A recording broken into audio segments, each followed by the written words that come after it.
Bonjour, je suis la Fée des maths. Bienvenue dans cette vidéo de nombres et calculs. Ensemble, nous allons apprendre à comparer des nombres relatifs. Avant ça, je t'invite à t'abonner à notre chaîne YouTube et à activer la petite cloche pour recevoir les notifications. Voyons un premier cas.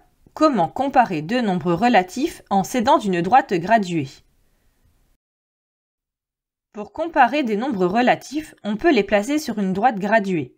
On souhaite par exemple comparer les nombres moins 3,2 et moins 1,4.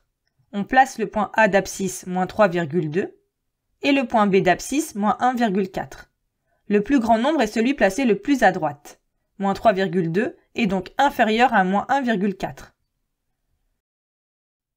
Voyons à présent un second cas. Comment comparer deux nombres relatifs sans droite graduée? Nous allons distinguer trois situations. Première situation. Si les deux nombres sont positifs, eh bien il s'agit des comparaisons que l'on sait déjà faire, en comparant tour à tour les parties entières, puis les dixièmes, les centièmes, etc.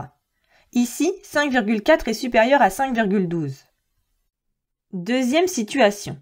Si l'un des nombres est positif et l'autre est négatif, eh bien le nombre positif sera toujours le plus grand des deux.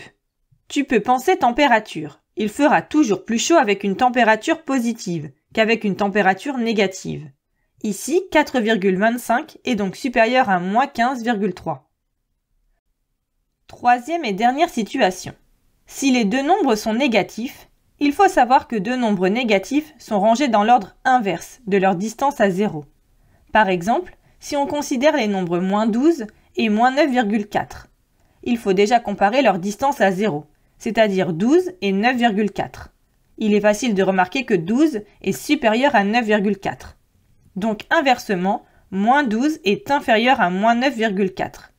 Avec une distance à 0 plus grande, c'est comme si le nombre était encore plus négatif, et donc encore plus petit.